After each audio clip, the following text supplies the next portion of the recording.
ಬಾರಿ 11 ದಿನಗಳ ದಸರಾ ನಡೆಯುತ್ತೆ ಅಂತೇಳಿ ಒಂದಷ್ಟು ಚರ್ಚೆಗಳು ಸಹ ಹುಟ್ಟಾಕಿದ್ದು. ಈ ಬಗ್ಗೆ ರಾಜಮಾತೆ ಪ್ರಮೋದಾದೇವಿ ಒಡೆಯವರು ಕೂಡ ಸ್ಪಷ್ಟನೆ ಕೊಟ್ಟಿದ್ದಾರೆ. ಏನೋ ಈ ಬಾರಿ 11 ದಿನ ದಸರಾ ನಡೀತಾ ಇದೆ, ಮೊದಲನೇ ಬಾರಿಗೆ ಅಲ್ಲ.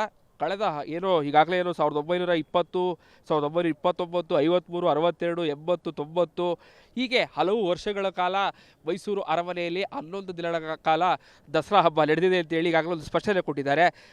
ಇಲ್ಲೆಲ್ಲ ಅಷ್ಟರಾತ್ರಿಯಲ್ಲಿ ಕರಿತಾ ಇದ್ರು, ನವರಾತ್ರಿಯಲ್ಲಿ ಕರಿತಾ ಇದ್ರು, ದಶರಾತ್ರಿಯಲ್ಲಿ ಕರಿತಾ ಇದ್ರು. ಸೊ ಹೀಗಾಗಿ 11 ದಿನಗಳ ಕಾಲ ಈ ಬಾರಿ 2 ದಿನಗಳ ಕಾಲ ಪಂಚಮಿ ಬಂದಿರೋ ಕಾರಣಕ್ಕಾಗಿ ವಿಶೇಷ ದಸರಾ ಆಗಿರುತ್ತೆ. ಸೊ ಹೀಗಾಗಿ ಇದರಲ್ಲಿ ವಿಶೇಷತೆ ಏನಿಲ್ಲ. ಪ್ರತಿ ವರ್ಷ ಈ ಹಿಂದೆಯೂ ಕೂಡ ಹಲವು ಬಾರಿ 11 ದಿನಗಳ ಕಾಲ ದಸರಾ ನಡೆದಿದೆ ಅಂತೇಳಿ ಈಗಾಗಲೇ ಪ್ರಮೋದಾದೇವಿ ಒಡೆಯವರು ಒಂದು ಸ್ಪಷ್ಟನೆ ಕೊಟ್ಟಿದ್ದಾರೆ. ಸೊ ಈ ಮೂಲಕವಾಗಿ ಎಲ್ಲೋ ಒಂದು ಕಡೆ ಈ ವರ್ಷವೇ ಮೊದಲ ಬಾರಿಗೆ 11 ದಿನ ದಸರಾ ನಡೆದಿದೆ ಅಂತೇಳಿ ಒಂದಷ್ಟು ಚರ್ಚೆಗಳು ಹುಟ್ಟಾಕಿತ್ತು. ಆ ಚರ್ಚೆಗಳಿಗೆ ಪ್ರಮೋದಾದೇವಿ ಒಡೆಯವರು ಒಂದು ಸ್ಪಷ್ಟನೆ ಕೊಡುವ ಮೂಲಕವಾಗಿ ಒಂದು ಫುಲ್ ಸ್ಟಾಪ್ ಇಡುವಂತಹ ಕೆಲಸವನ್ನು ಮಾಡಿದ್ದಾರೆ.